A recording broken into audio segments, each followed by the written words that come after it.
all 90-some subscribers. Here we go. So last class, talk about the need for the church. Y'all did a wonderful job on this. Whoa, this is the wrong question. Actually, no, it is the right question. Somebody put the wrong answer. Anyways, we're going to move on to lesson 2 today, entitled The Problem of Individualism.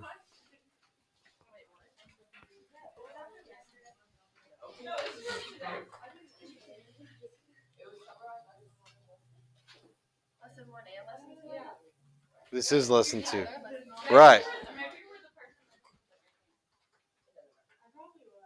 Okay, so the problem of individualism is an important, basically, philosophy. It's a worldview. It's a view of self that, as we're going to discuss, many Americans have. It's kind of written into our culture.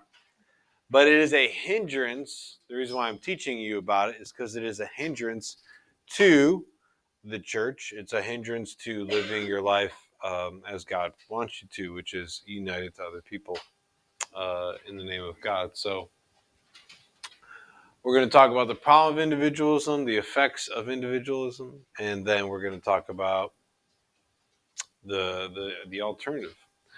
The picture here that I found, as I find all my photos on Google Photos, I kind of like, because as y'all expressed to me last week when I asked you, should there be many churches or one church?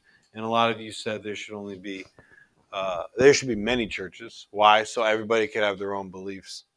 And that is true. Everybody definitely has a right to practice what they believe in. But we can't simply live like that, because we're eventually going to step on each other's toes. You can't live in your own world is largely the point of this lesson. And you see here people trying to paint with their own color. You're going to cross with somebody sooner or later. There's going to be those moments. They might be rare, but they exist. We cannot live alone. So we're going to see why, the effects of our attempts to be individualistic, and how the church is the remedy and the answer. All right.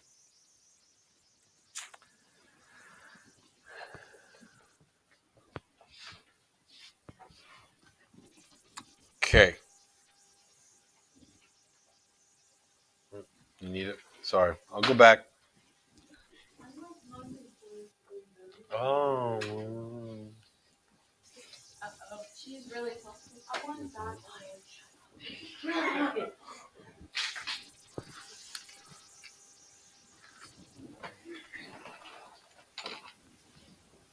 Whenever you're ready, Jenna.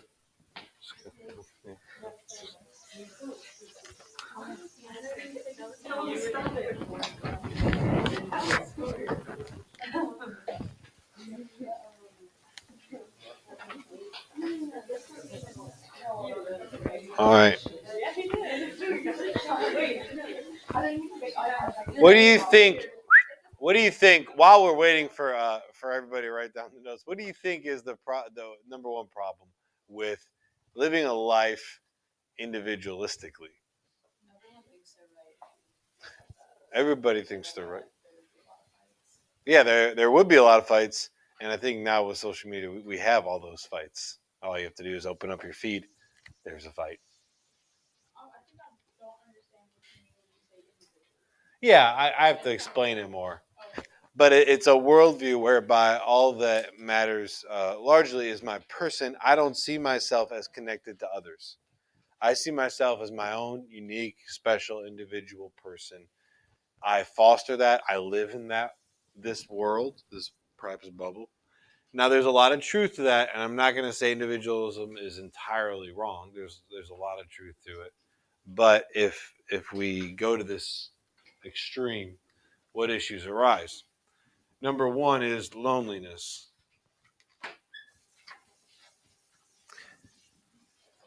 And here you are at the age of 16, celebrating your sweet 16th birthday. And you are entering into the loneliest period of your life. Happy sweet 16.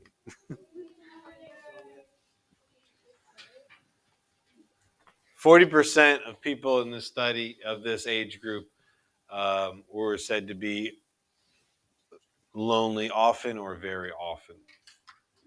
So a significant part of the time, perhaps, if this graph is accurate, loneliest time of your life. I have heard other studies which say that the loneliest people on the face of the earth are college freshmen. College freshmen, you move out of the house you grew up in oftentimes. You're away from the people that loved you more than anybody else, even if you fought with them and disagree with them all the time. And then you go and you think you're going to have all the answers and figure things out. And you do get to express yourself, but you find yourself very isolated and perhaps living a very shallow life in the process. You don't have a foundation. You don't have somebody to cook you a hot meal and say, "I love you anyways," you know. You're not showing up to the family functions like you used to. You're just lonely. And you think you can replace the family with your sorority or your fraternity. And it's just not the case. What? Yeah, there's a lot of bad news. There's a lot of bad news coming at you in lessons 2 and 3. But don't worry. I, of course, give you the answer to the problem, which is life in Christ, life in the church. Okay? But listen, maybe you're not lonely. Maybe period 5 doesn't fall into that 40%. Let's go find out. Let's just take a survey call.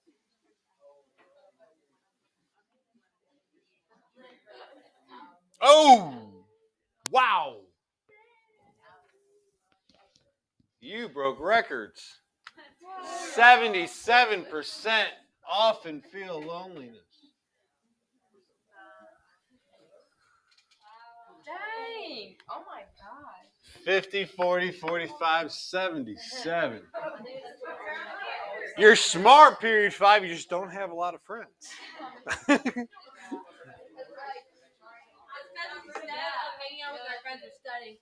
It's my fault. Because instead of hanging out with friends, you're studying for my test because you have such pressure to get an A average in every PAO test. Close your girl. Okay, now, assuming that's a joke, which it should be since you only have a test every 3 to 4 weeks, and no homework otherwise, why, on a serious level, why is your generation, why is your age group, why are y'all so lonely? Why do you think? It's not your fault. Most of you, I would say it's not your fault. Unless you're really like snippety, narcissistic, and you're always like insulting people, and people are like, "Oh, just leave that person alone." I don't think that's anybody in this room. I don't. Most of you, when you experience the loneliness, I was just.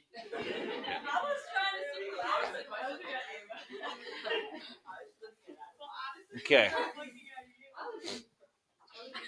Is anybody willing to answer the question, why is your age group, why is your generation lonely? I'm not asking why you're lonely. It's personal questions for you to sort out. Let's talk on the big scale. Oh, that's a good point. Yes, go on. Yes. Yes. You ready to see the numbers on family?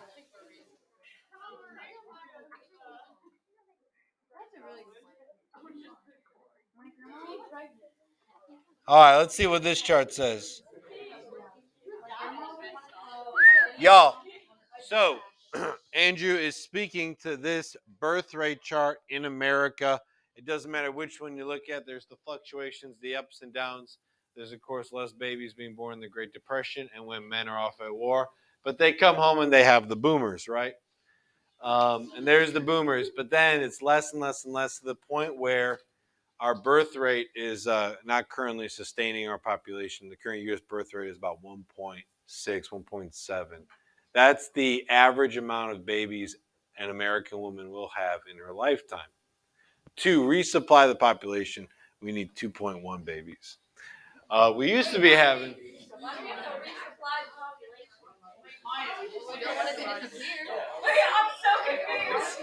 It's not confusing. It's simply like we're not even. It's Andrew says we don't have families as big as we used to, and he's onto something correct, very correct. we're having smaller families for various reasons. But with a smaller family comes less interaction, less social connectedness, less people to relate to, etc., etc. Very good. Number one reason. Do you have something to feed off of it? The 0.6? Average. Average. I feel like maybe it's because people like pressure like you should have a boyfriend, you should have this, and like people like who don't have that or whatever, Mm-hmm. they like feel lonely because they see everyone else. Yeah, loneliness comes right in maybe in experiencing the big parties or the nice invitations or the group vacations that some of y'all take. And the truth is that's not most people's lives, maybe. And I think this is why your generation. See, remember the stat right here: 40%. Every class except one has been over 40%. Period 3 was tied with 40%. I think this chart is actually under. I think you're growing in loneliness. Now there's a pandemic where you're not supposed to, go within 6 feet of anybody. But I think there's also social media that you're always looking at what other people are doing and who they're hanging out with, and you remind yourself of all the fun everybody else has during your entire free time throughout the day, and then you put your phone down and you feel really good about yourself, right? No, not at all. That's a lie.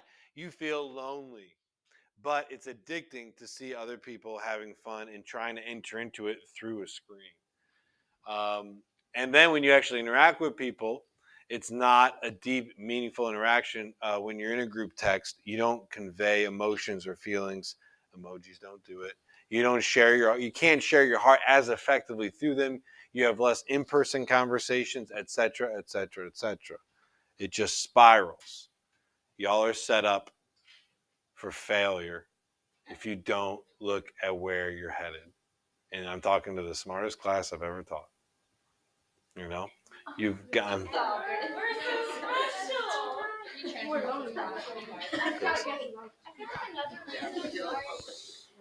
Young people are so lonely is because like there's a lot of like mental health Mm-hmm. problems with younger people, and whether that's caused or like Chicken or the egg? better or worse because of social media is up for debate or whatever. I don't know. But a lot of people, like young people, have like depression and stuff, and I feel like that can cause a lot of like emotional loneliness because you don't know how to help that. Okay, so we need to ask. Yes, there's a lot of different causes to mental illness. I'm not qualified to speak of it. Nobody here is. We can all, I think, agree. There's a lot of reasons why people experience mental illness. However, chicken or the egg? Are they lonely and therefore get mental illness? Or do they have mental illness and therefore can't connect to people and are lonely? It could be either one. It could be both, and we may never know. But it could be. It could be that. Why is there so much mental illness? Because there's so much loneliness. And that's. I'm going to give you scientific studies today that try to illustrate that issue. Okay. So this is the problem that we live in our own bubbles. We're told, oh, whatever you believe, just keep that to yourself. Don't share it. Yeah, have friends, but basically, don't go over the top. Like take care of yourself. That is the American culture. In fact, and I say American because this has been studied throughout the world, and America is one of the leading cultures when it comes to having what I'm about to define as an individualistic mindset. You're going to get a lot of words in today's lesson. Do not write them all down. You do not need to write half of them down. Just grasp the understanding. I'm simply explaining our experience of loneliness. Y'all did a great job starting the conversation as far as why do we experience loneliness.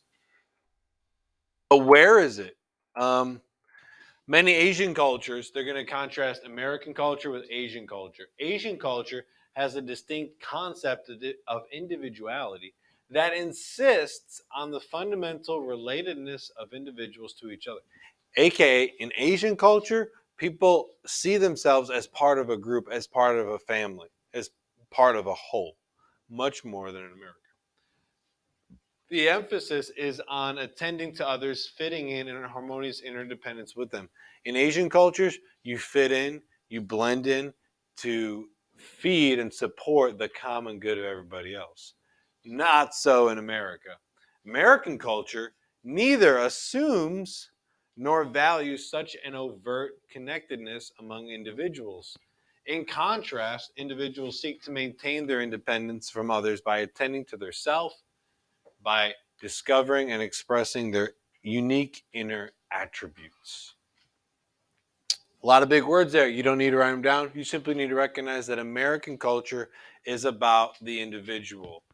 We don't define ourselves in relation to anybody else. This is both good and bad. Okay? Let me give you a textbook example. My wife and I were on a nice date to our favorite date spot in Lafayette, Barnes and Noble. Wife and I love to go on a good little book hunt and see what we come across. She came across a modern, trendy book written by one of her high school classmates. That's pretty cool, right? She goes, I graduated high school with this girl. And she's flipping through the book real quickly. It was a horrible book. And it was a horrible book. It was pornographic. It was vulgar. It was, written by, 30-some-year-old girl that's talking about all of her experiences in every area of life. It's like she needed to vent, so she wrote a book. Somebody published it. People buy it. This is the world we live in.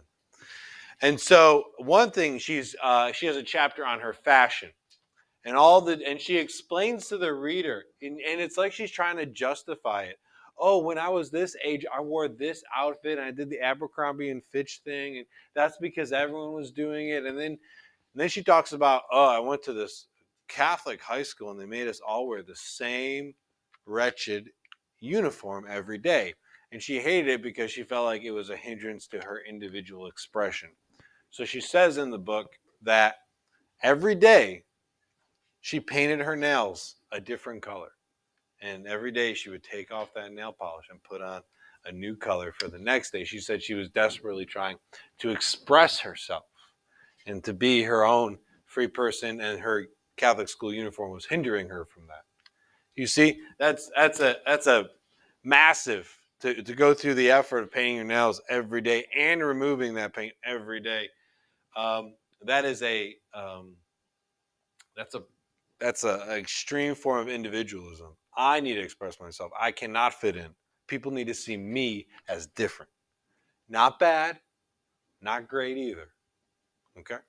But it's a view on life. Okay? Individualistic cultures have these attributes: uniqueness, and so you have clothes that stand out. You've been to that party, that person has worn that outfit. You're like, whoa, didn't know you could buy things like that. They're trying to stand out. And they're not wrong. They're not bad. They're not evil. They're not sinful. They're not going out. They're just individualistic. And they're free to do that. God bless America. The rest of this is like totally the family I grew up with. Not so much the clothes that stand out, but self-sufficiency. You are expected to get a job that earns a lot of money so you can take care of yourself and maybe help a few people along in the process. When you can take care of yourself and you don't need to ask anybody for help, then you have made it in life. These were the expectations put upon me and my 6 sisters and our cousins, which we had like 10 or so. Self-sufficiency, independence, and autonomy. Learn to do it yourself. Don't ever have to ask for help because that's weakness. Don't ever rely on somebody else. You can't trust people. You've heard this? That's in America. I mean, yes, people are capable of doing bad things across the world, but I hear more and more in our culture today, you just can't trust anybody. Don't trust anybody. Why? Because everybody's out to take care of themselves. This is individualism. And here's a definition that you'll see on your vocab next week. It's a social pattern. Like I said, like a philosophy, it's a mindset that consists of loosely linked individuals who view themselves as independent of a group.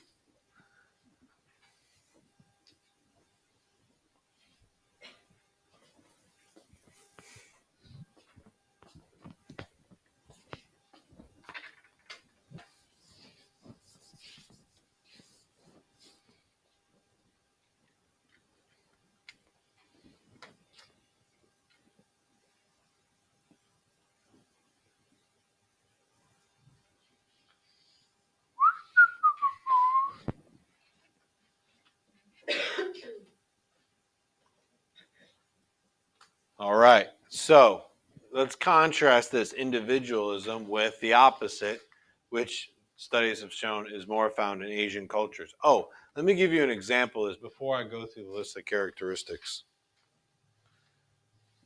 Red flashing light. Y'all watching Olympics, Summer Olympics? I know we got the winter ones coming up. The last Summer Olympics, we had a new gymnastics hero since Simone Biles pulled out. What was it? Suni Lee. Anybody know anything about her background? As soon as somebody wins a gold medal, they do the whole background story. I was fascinated by her background. She's Asian American. She is, I believe, from Wisconsin, way up north, either Wisconsin or Minnesota. I think Wisconsin. And her family is of a descent of a small but strong family line called the, I'll write it over here on the board, the Hmong. It's like a race. It's a very big family, basically. When this family goes on camping trips, when her family goes on camping trips, 300 people go all together. The whole, I mean, you talking family, everybody goes. 300 people from a little town, they all go camping together. Why? Because they're all related. Yeah. Yeah. So, um, Asian culture, you identify and you are a part of this family that does these things together. We're losing that in America. We've had traces of it because we're a country of immigrants, but that's Suni Lee. That's an example. Asian belongs to a group, and therefore there are. Let me zoom in a little bit. There are social rules in these, what it's called a collectivistic culture, a culture that says we belong to each other, and there's social rules to not stand out. Promoting selflessness. You're supposed to give of yourself to the group, to the community. You got to work together as a group. Y'all love group projects in high school, right? No, not at all. Whenever I sign a group project, I hear all the sighs and all the moans. Yeah, somebody's going to make my life difficult. I have to da da da da da da da. I had to learn. It took me a couple of years to learn how to assign group projects at Turlings. I mean, we don't like to depend on others. We don't like to deal with others if we don't have to. Doing what's best for society is called collectivistic, and families and communities have a central role in this. Oh, that's kind of cool. In these cultures, okay? All right. There's one way to figure out if you see yourself in a individualistic mindset or a collectivistic mindset. And that is how you describe yourself to a friendly person in a situation. Let me give you an example. I'm going to describe myself, John Paoletti, in completely individualistic terms. Somebody says, "Oh, hi, how are you? Oh, good. Tell me about yourself. You from here? Oh, I'm John Paoletti. I'm from New York. Went to college in Ohio. Was in seminary, but now I'm a teacher. I like tennis. I love exercising. I'm an avid sports watcher. Da, da, da, da, da, da.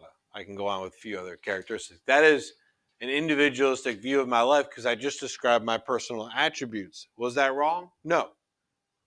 But that's how I see myself. Now, let me show you collectivistic John Paoletti. Hi, my name is John Paoletti. I'm the son of Rick and Kathy. I'm married to Chantel. We got 2 boys, third one on the way. I teach 140 amazing sophomores at Turlings Catholic High School, and I'm a parishioner at St. Bernard Church in Borough Bridge. Everything I just said, I defined myself relating to other people, collectivistic. Let's find out if period 5 is collectivistic or individualistic. I need volunteers to scribble on the board. Addison, if you could be, you can pick which side you want to tally on. We're going to see what traits people describe and if they are individualistic or collectivistic. Wait, I'm writing a book. Anybody else can help tally? Ava, go help her. Okay. I would say that I'm mostly outgoing. I like meeting new people. Okay, to describe yourself as outgoing is individualistic. Tally for individualistic.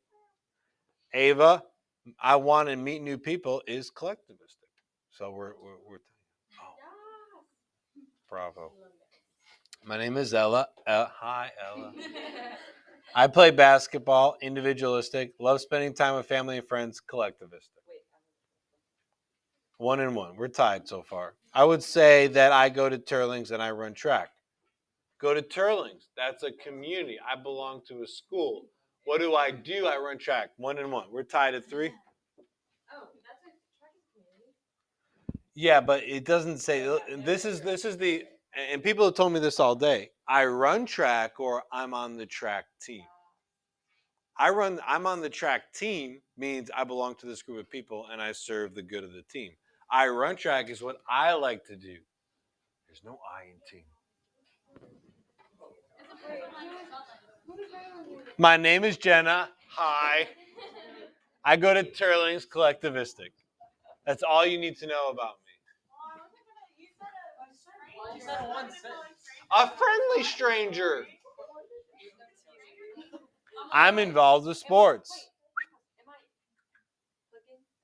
The last one was collectivist, so it should be 4-3 collectivistic. Okay, involved in sports. I'm going to call that individualistic. Academics, individualistic. I put effort into things that I'm passionate about. Individual. That's 3 for individualistic. I would tell them something like, "Hi, my name. What school I go to? Community. What sport I play? Individualistic. Hi, my name is, and I like Kevin." I'm going to ignore that because I don't think that's an actual serious thing. I run and I belong to this church. 1-1. I'm a pole vaulter. And I like animals. That is both. I know. I would respond that I'm the type of person who enjoys making other people happy. Aww.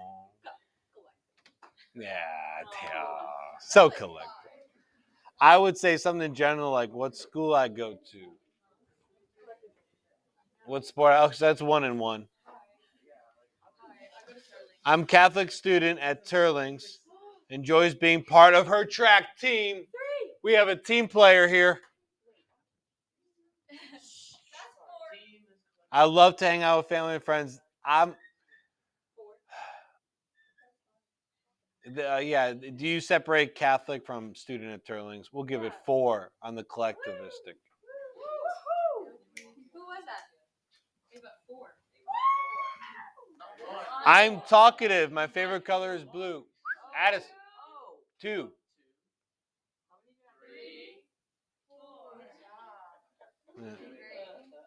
15 years old. I like to play tennis. 2 individualistic traits. I'm sophomore at Turlings. I like to write stories. That's 1-1. I'm Izzy. I play volleyball at a school. That's 1-1. I'm Noah. I go to Turlings. Collectivistic. Tell them I'm very outgoing. I love meeting new people as well as hanging out with friends. 2 for collectivistic. Wait, what about? I mean, outgoing could be. I think I did that earlier. We'll leave it. I have a pet turtle named Shelly. That's individualistic. I don't. That's Andrew. Yes. I'm Catholic at this school. I work hard to be the best I can be. 1-1. 1-1. I have no idea. I don't know who I am. I have an identity crisis. I probably tell them about a hobby or something I like. 2 for individualistic. I play a sport. Individualistic. I enjoy the creative works like drawing, writing. I want to use my talents in art to bring joy to other. That's 1-1. 1-1. I run track and cross country. I have a dog that does cool things.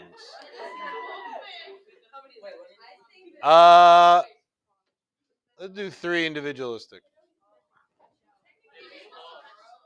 That's close. Wow. 26-19. It's much closer than other classes. Thank you, marker people. Have a seat.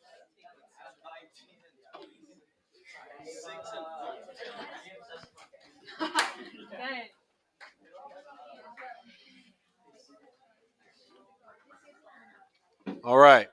So, interesting. You have the best. Well, I don't know about the best ratio. It's the ratio is not too far off from this. It's a little bit better.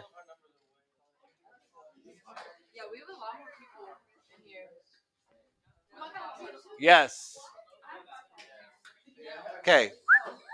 Part two of the lesson. Now that we identified the problem, individualism, I want you to know the effects of the problem. This graphic illustrates six problems of living a lonely lifestyle. And you see this picture of looks like a girl with her cat. Of course, you need a cat. Cat is a sign of loneliness. They're watching people play football of sorts, and they're not included, of course. That goes back to the social media image. Y'all don't look out your window and see, you don't see anybody play football, but you see it all the time on social media, reminding you that you are not there.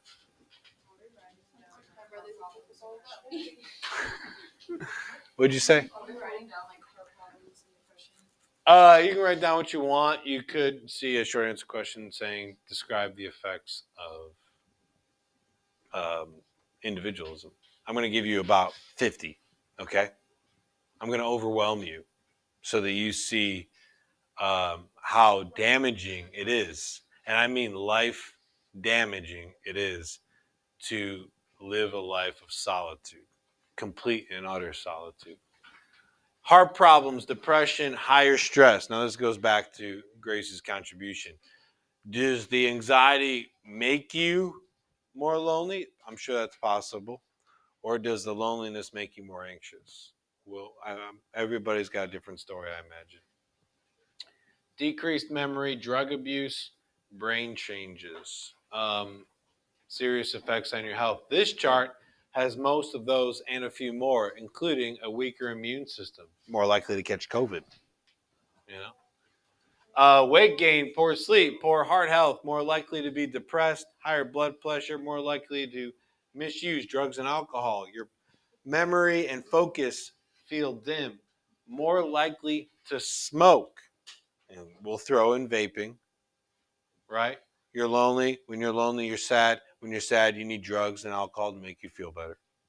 Thus, the cycle of alcoholism and drug addiction. But couldn't that technically, like, if you know, people like say being your own person, like say like you go to a party and everyone's doing it and you want to fit in, then technically that could. That's that's collectivistic. Is that what you're saying? Yeah. Exactly, but So you have to evaluate. Very you good. have to have like both. You need. Well, remember, let me get rid of these numbers, and let's say that this is the spectrum, okay? And collectivistic, like this is a spectrum, right? And over here you've got the USA culture, and over here you have Asian culture that we described.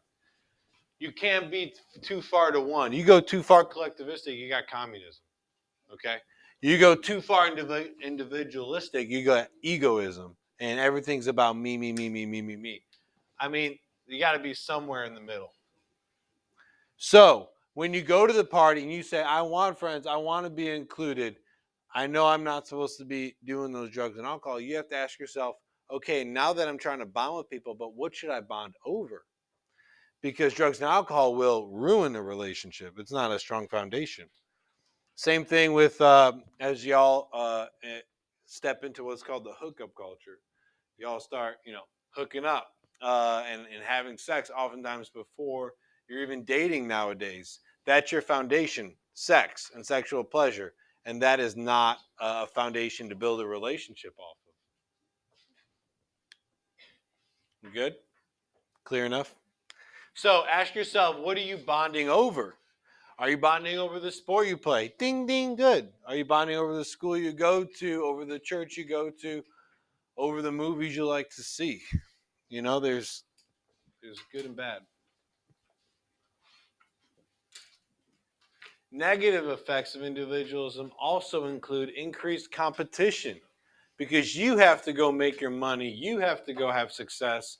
And if that means you got to kind of like step on in front or cut off somebody you've been friends with for a long time, it means that's what you got to do. You got more competition, hurting more interpersonal relationships, and this harms our overall health and happiness. Being integrated into society with friends and acquaintances rivals the negative effects to health, such as smoking, obesity, high blood pressure, and physical inactivity. Get this, let me explain that to you. This is fascinating to me. You have a person who smokes, who's obese, who has high blood pressure, who is not physically active. We know that's a recipe for not a long life. Okay. But if that person is well invested in their family and active in society and maybe active at church, they're going to live just as long, if not longer, than a really healthy person who's living alone and isolated in their one bedroom apartment, working 60 hours a week on their computer. But they're super healthy. Maybe they run a marathon every weekend. It doesn't matter. Relationships are the best things for our life, for our health. One study after another says this. A Harvard study, which has been ongoing for decades, has found the number one indicator of a person's longevity of life depends on their relationship. And that's not just their family or their spouse, that includes everybody. If you can maintain and have good friendships, you are more likely to live a long, healthy life. That's, if anything, more important than your cholesterol and your blood pressure. I know. I could go on for days with studies. I got all this after just maybe 60 minutes of research. More than a dozen studies that covered U.S., Scandinavia, and Japan have shown that people who are socially disconnected are between 2 and 5 times more likely to die from all causes compared with matched individuals who have close ties with family, friends, and the community. So, if Maria we're going to pretend Maria is a 34-year-old woman, and I'm a 34-year-old man, and we both have the same, we'll say we both have lung cancer. But Maria is deeply integrated into her family who's going to walk with her. There's always going to be somebody by your bedside for all your therapy, whereas I got to go through this alone. She's going to live 2 to 5 times longer and deal with it, or not deal with it, but maybe 2 to 5 times more likely to beat the cancer than I am. That's huge. Huge odds. It ain't about so much your body, it's about your relationships. Like I said, I can go on. You don't need all this. You need to grasp the implications of living in a me world. Make money for me. Impress other people. Get the most likes on social media. Individualistic.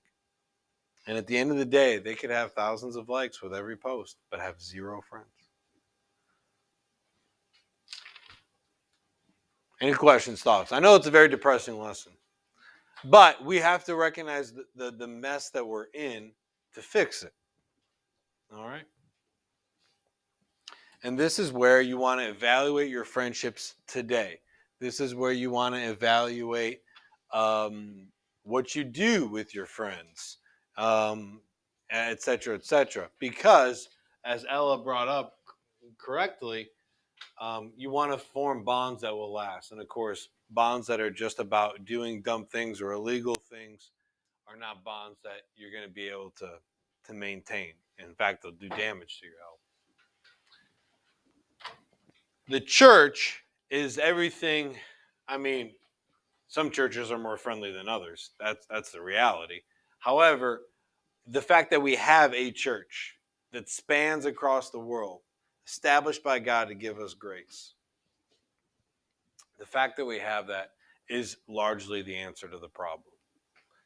Why? Because the church teaches that we are made for society. We are made for other people. The church in the catechism uses strong words. I put them in bold here. Society is not for mankind an extraneous addition.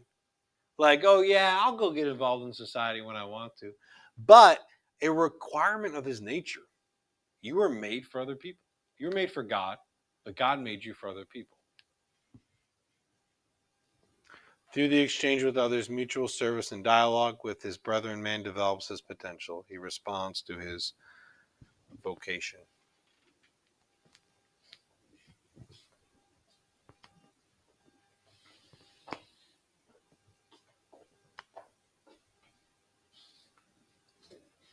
And so the church is the one. So let me tell you how this impacts me. Um, there's usually an election every November, presidential election every 4 years. The Catholic Church teaches that Catholics are obligated to vote when they can. You have to be a voice. You have to lead society in the right direction. You should cast your vote with a Catholic Christian mindset. I probably would be a lot lazier about that if I wasn't Catholic, if I didn't know that about the Catholic Church. And so every time November rolls around, I'm like, okay, what do I got? I got to read a lot of boring stuff to know what the best angle is on these issues. And then I go cast my vote. It's easier for presidential elections because that's all over the news all the time. But I have to lean in so that my one little vote can influence a better society. You know, that's a very small example, but you get it. The church pushing us to be light in the world. Now, on a much deeper level, this more than just church teaching. Let me underline this so you get the distinctions here. The Catholic Church teaches that we're involved with relationships, but the sacraments actually give us deep relationships. And so you can travel the world, find a Catholic, and immediately you've been given the same sacraments. You speak the same spiritual language.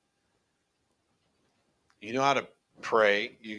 I've sat through many masses in Italian and German and French. I didn't know what was being said exactly, but I knew when to sit, kneel, stand, and say Hallelujah. You know, the church offers you this when you are in the church, in the body of believers. These the sacraments take us up into communion with God and with each other. It is a actual union. It's not just a ritual, but we actually have this bond on the inside. So get involved at church. If you have a half decent confirmation program at your parish next year, your confirmation program will help you do this. Encourage you to be a lector or an usher. Encourage you to be a Eucharistic minister, volunteer, help out so and so. And these are the things that as you grow up as to a young Catholic, you got to be ready to jump into because this is where real communion exists. I talk to a lot of people at St. Bernard Church I would never talk to in a daily life because we're so different. But we bond and we laugh. Why? Because we're brothers and sisters, We're family. Last one. People who are involved in church are statistically twice as likely to volunteer and to serve the local community. This is because the church is ordered towards the good. And so when I'm a part of a church, the church says, now go make the world a better place. I'm more likely to step into that reality. Thus the lesson.